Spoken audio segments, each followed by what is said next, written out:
Hi, everybody. It's Mike from Here, the Watchman. And today on our show, I have with me a gentleman who has some breaking information. I mean, you guys all know him.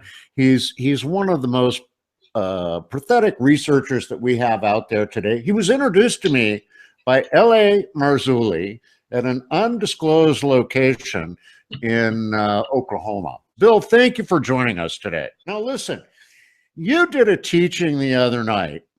And I mean, I was just blown away when I listened to it. It's available out there on YouTube. Just check Bill Salus YouTube and you'll find it. But you talked about the Catholic Church in the tribulation. Share with us a little bit about what your research has led you to. Right. You know, that's an interesting topic, a very concerning topic, because it appears that according to a prophecy, an ancient prophecy, in the book of Revelation, chapter 2, that the institution of the Catholic Church will be left behind from a rapture and actually cast in to the tribulation period. The teachings, for those that are going to go on YouTube and look for it, is called The Catholic Church in the Tribulation Period, is what you'll find it on YouTube. It was a lesson I taught at a Calvary Chapel in San Jacinto, California the other night. And it's, you know, I'm trying to warn the Catholics, and I'm trying to bash them. I'm trying to warn them that if we're interpreting this prophecy correctly, the prognosis for them in the future is very grim. And so I make the connection. This is a letter to Thyatira in Revelation chapter 2, verses 18 through 29, 12 verses. 5 of them are just severely condemning, nothing that you'd ever want any pastor to hear. And I'm just trying to make the connection between the letter to Thyatira and its prophetic application to the Catholic Church today, because it says that Church of Thyatira will be cast into what is the sickbed of the Great Tribulation, which would be we would normally say that's the second half, the final 3.5 years of the 7-year tribulation period, Mike. Well, you know, Bill, it's kind of interesting because we talk quite often, you and I and LA and all the other people that are in this for Jesus. We talk about how the church is dead. Are you finding, I mean, what is the reception that you find from Catholics when they hear your teachings on this subject? Well, with a little bit of sampling we've had, because this is pretty new teaching. I mean, matter of fact, it's only been taught this particular lesson at this level of intensity twice. Once was at that undisclosed location you're talking about in Oklahoma City, which will be on a DVD with the Prophecy Watchers DVD series, but it was not live streamed because it was in a side room. So this other church presentation just the other night at Calvary Chapel 412 Church is the only other time it's really been taught on this level. Now, of course, many people have come forward and made connections, like David Hunt and Michael Gendron and many others, that there's concern about the Catholic Church. Are they the harlot world religion of Revelation 17? Are they is Papal Rome, you know, Mystery Babylon? That's one of the stronger arguments, goes way back throughout time, even when Paul issued that prophecy 2,000 years ago, calling it Mystery Babylon, mother of harlots and abominations of the earth. Back then, they realized it was Rome. And throughout the Protestant Reformation, the reformers started thinking, yeah, this is Rome, dealing with the Papal Rome, the Vatican. And so we've got a lot of people these days who believe it is the harlot world religion. So they've taught on it, but they've not taught on it with this intensity where I'm actually connecting the letter of Thyatira and their fate in the future, their very grim fate in the future. So I haven't had a lot of receptivity on it from the Catholics. The receptivity we've had on from the evangelicals has been very encouraging, because they're saying they're greatly informed now about the concerns for the Catholic Church. I mean, their teachings, their dogmas are just really a lot of them are non-biblical, and they're implemented by popes through papal infallibility, a lot of these things. And then the worship of Mary, that's not biblical. The talk of purgatory, buying indulgences to get out of purgatory. You know, purgatory is not a zip code that's in the Bible, Mike. So, but to actually make a connection that the Catholic Church will be sent into the Great Tribulation. And it says in those verses that not only will they be cast into the sickbed of the tribulation, but it says that God will kill her children Now that's a church he's speaking to in a letter. And we're not talking about little children. We're talking about, when in the Bible, when it talks about the children of Israel hundreds of times, 99% of those times is approximately talking about the people, the Israelites, So we're talking about, in my estimation, Catholics. Now, the Catholic Church is not looking for a rapture. They're amillennial. And let me read to you what that means from one of their affiliated websites, the Catholic Answers Forum. It says, so in other words, let's put it this way. In the presentation, I do this image where we see the Pope in the church age representing the Vatican. And I ask the question, and I hit the slide, and the Pope shoots up in the air as if he's being raptured. And I say, will the Catholic Church go up? Or then I have a slide where he slides over on the timeline into the Great Tribulation, or will they go over? And then I say, if they do go up, the Pope, the Catholic, the cardinals, and the bishops, and the hierarchy, it'll come as a great surprise to them, because they're not looking for a rapture of Jesus Christ. They're amillennial. Now, here's what amillennialism means. It is the belief that the prophesied messianic kingdom of Jesus and the Old Testament is being fulfilled now in the church. It comes from the belief that Israel's promises are to be fulfilled in the church. That, of course, that would be the Catholic Church. They believe they're the one true church. This is replacement theology, and we can talk about that in a little bit, Mike. I mean, to actually think that the Catholic Church is fulfilling the promises and prophecies about Israel. But amillennialism is in direct opposition to premillennialism, which believes that Jesus will come back to reign for a 1,000-year kingdom on the earth.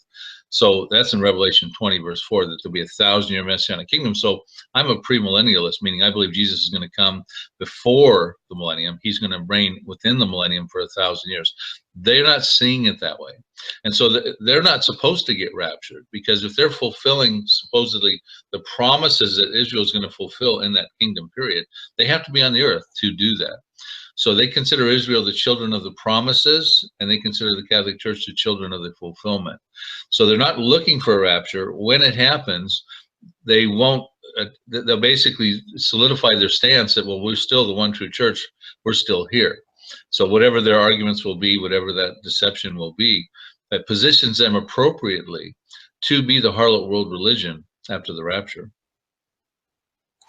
Well, Bill, I guess I want to ask you, what led you down this path? What led you to study this fact about the Catholic Church? I mean, my wife is a recovering Catholic, and we were, I was raised in the church of whatever looked best. So I've been Methodist, Episcopalian, Presbyterian, I think once Baptist, whatever looked best in our neighborhood is where my parents took me. But now we're Christians, and we're looking at the Catholic Church, and we're looking at their teachings, and, we're kind of wondering what's really going on. What led you to look into it?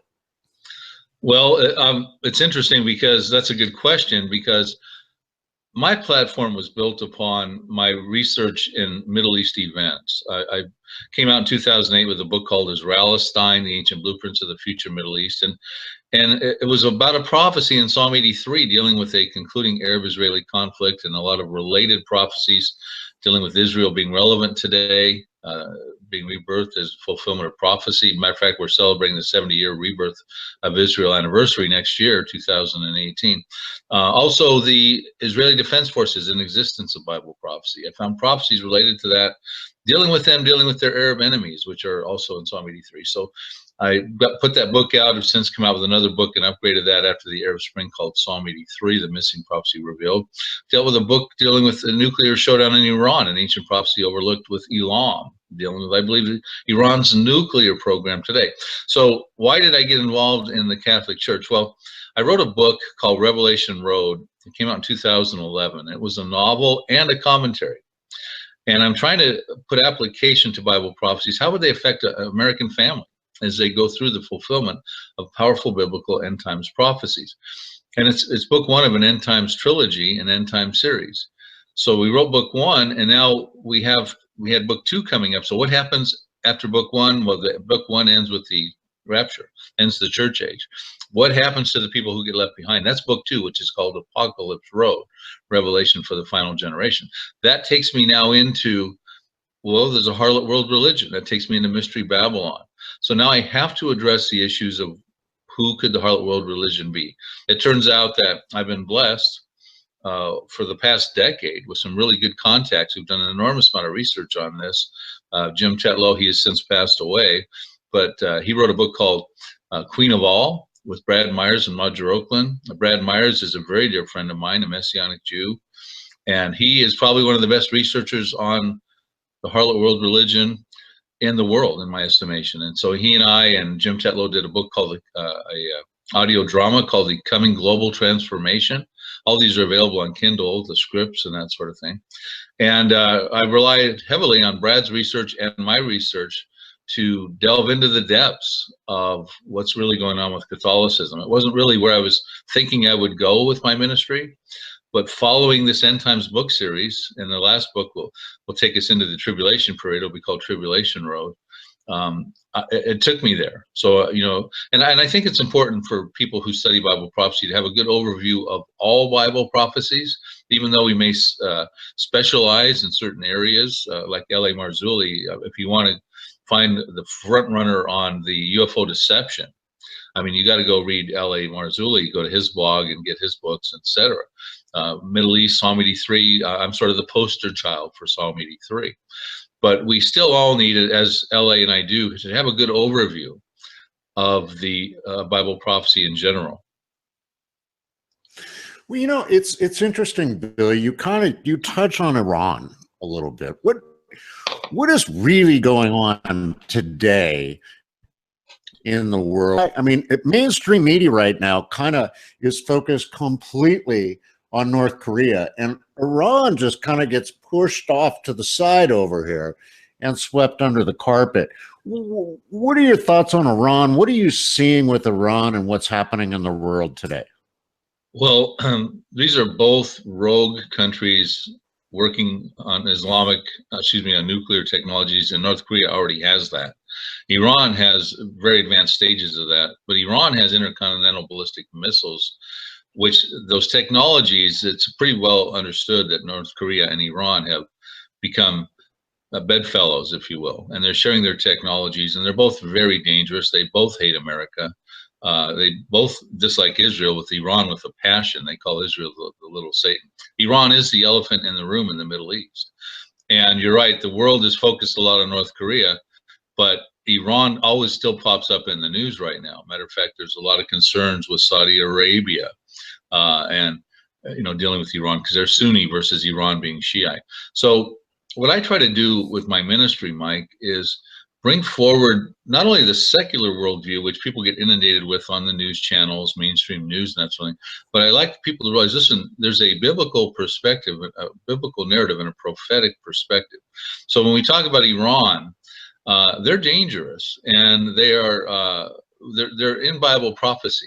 They're actually the subject of 2 end times Bible prophecies. Both of them, these prophecies, do specify these events will happen in the latter days. And I believe that we're in those latter days presently. So one of them was written by Jeremiah in chapter 49, around 596 BC. And he was dealing with ancient Elam, that's E-L-A-M. Now his contemporary, about a decade or so later, was Ezekiel, who wrote Ezekiel 38, a prophecy, and that he called them Persia. Now, Iran was Persia, commonly called Persia, until 1935, when they renamed their name to Iran. Now, when you look at a modern day map of Iran, 4/5 of it would be Persia, but hugging the Persian Gulf to the west is ancient Elam, and that's about 1/5 of modern day Iran. So we've got 2 prophecies. Iran's got double trouble in the end times, and the one with Elam is one I'm watching for, because this appears to be dealing, it's only 6 verses in Jeremiah 49 verses 34 through 39, dealing with, I believe, Iran today, their radical Islamic leadership, how that is angering the Lord for multiple reasons pointed out in the prophecy, and that he will create a disaster because of his fierce anger. And it appears to be a nuclear disaster in the area where Iran's got the Bushehr nuclear reactor, which is loaded with Russian nuclear fuel rods. It's an earthquake-prone zone, and also it's a strategic target to be attacked. And if it is attacked, it could create a nuclear disaster of the magnitude shown in the prophecies of Jeremiah. So I wrote a book on it called Nuclear Showdown in Iran, Revealing the Ancient Prophecy of Elam. I think we need to be watching for that one right on the radar, right up front. So do you think though, Bill, I mean, is this something that's coming to a head like right now? I mean, we saw the other day that they had an earthquake in Iran. And I think, what was it? 500 people died, several thousand homeless. I mean, are we right on the cusp of something happening? Well, I believe so. It depends on, the details of the prophecy, what we see happening in the geopolitical scenario around us at the time. Where do we think we are on the end times timeline? And I think when we marry all those things up together, it looks like we better be watching out for the fulfillment of at least Jeremiah 49 now. When it comes to Bible prophecies, and I'll speak to the earthquake scenario in just a minute, because Iran is 90% seismic as far as a nation, and that nuclear reactor in Bushehr sits where 3 tectonic plates converge, and they have had earthquakes there before, and very troubling, and definitely scaring concerning the what they call the Gulf Cooperative Council across from the Persian Gulf. Those are the Arab states of Kuwait, Saudi Arabia, Qatar, Oman, Bahrain, the UAE, because 2/3 of the world's desalination plants are in those countries. They rely heavily for their potable water purposes on the Persian Gulf. So, earthquakes, strike from Israel or someone on the Bushehr nuclear reactor is something that they're very concerned about. They issued a report, by the way, after an earthquake they had a couple of years ago. The Gulf Cooperative Council did a study, and they said if there was a nuclear disaster from an earthquake or a strike in that Bushehr nuclear reactor, within 15 hours, I believe it was, 40 to 100% of their populations could be extremely adversely affected. 40 to 100%. So they're definitely concerned about Iran's nuclear. So that's why the Sunni states, Saudi Arabia, and those Gulf Cooperative Council countries are very concerned. Matter of fact, they're kind of interested in making friends with Israel now, which is a kind of you'd never think that would be a possibility. And they're trying to also buddy up with Donald Trump and his plans, because we've got an enemy, a common enemy in Iran over there with them. So, but as far as the prophecy, I believe prophecies will sequence themselves in 3 different categories. These unfulfilled prophecies. One of those that could happen now at the present time. Those that could happen next, meaning they've got some preconditions, but they're definitely stage setting. And then we have what I call the last prophecies, like the Antichrist, the Armageddon campaign. Those things still have some fairly significant preconditions, but they're all converging right now. So these things can all happen very quickly once they start to happen, like birth pangs would happen. Once you have one intense action, prophetic prophecy fulfilled, on its heels another bigger one would follow, and you can't stop it. More intense, more frequent. Bill, you're working on some cutting edge stuff here. I mean, you really are. And that's one of the things I love about you, is that you're always very current with what you're doing. Besides the fact that you'll be at Hear the Watchman in March, what do we see coming down the pipeline from you in the next few months? Well, I'm working on a couple things. We've got a debate DVD coming out where I debated Joel Richardson, who's a well-noted prophecy researcher who believes that the Antichrist will be a Muslim, Islamic Antichrist. And then he also has recently come out with a book suggesting that Mystery Babylon, the great city, would be Mecca. So our debate was dealing with, is it Mecca or is it Rome? So I took the side of Rome. That debate turned out really good, and we should have that in a DVD format. And I'm also working on another book called The Next Prophecies. I have a book out called The Now Prophecies, those things that could happen at the present time. And then following through, well, what could happen after those, like Ezekiel 38, that major Gog of Magog invasion where Russia and Iran and Turkey come against little tiny Israel. And so what are those prophecies that could happen after that? What about the harlot world religion, that sort of thing? So those are the things I'm working on, lining up some speaking engagements. Certainly looking forward to seeing you in March. Well, Bill, so when you're out there now and when you run into people and you're talking to them about this, what do you find the reception is? Are people open to our ideas? Because you and I think on the same plane. Are they open to our ideas, or are you still getting pushback? When you say our ideas, Mike, let me be clear on this. When you talk, are you talking about that we're in the end times, that Bible prophecies are stage setting for fulfillment, that end time signs are converging? Is that what the question is that you're asking me more specifically? Yes. Okay. Yeah. I mean, go ahead. Right. Well, I would say in some ways I'm disappointed, because it goes kind of back to a comment you made earlier, is that, you know, where's the status of the church right now? You know, as far as with respects to their concerns about, you know, prophecy and whether they're out on the end times line. Is the church getting apostate? Well, I would say in America, the church is becoming very apostate. It's becoming very lukewarm. And I caution a lot of the people who study prophecy astutely, remember not to put the American church as the body of Christ per se. I mean, yes, we're part of it, but you know, the Acts 2 model of the church that's really vibrant is going on in Iran. You know, that's the #1 growing evangelical population of the world. China, places in India. I mean, these people are experiencing supernatural encounters from the Lord through dreams, visions, miracles, and healings. In the repressed areas where missionaries can, you know, like Iran, missionaries can scarcely even get in there. And so I say, look, overall, the body of Christ is very vibrant in certain areas, but at large, with American Christianity, it's very concerning, getting very lukewarm and very apostate. And therefore, at a time when Bible prophecy should be, things are happening around us, the stage is being set in an appetite for Bible prophecy should be increasing. It seems to be actually diminishing. And it fears as though it's almost diminished a little more since Donald Trump became the president. In other words, you know, hey, maybe we're okay now. We dodged a bullet. You know, God's back in the house. Donald Trump is his point man for America. And so, you know, we have to be real careful about that, because nothing's changed on the world scene with respect to the dangers that are out there. Matter of fact, things are ratcheting up, like you said, North Korea, Iran, this sort of thing. So, I'm a little disappointed in our American brothers and sisters. That's why I'm excited to see conferences like yours where you get a good attendance at all your conferences and that sort of thing, because we need people to realize, hey, there's a lot to be. That's a third of the Bible that people need to hear about. That Bible prophecy is devoted to about a third of the Bible.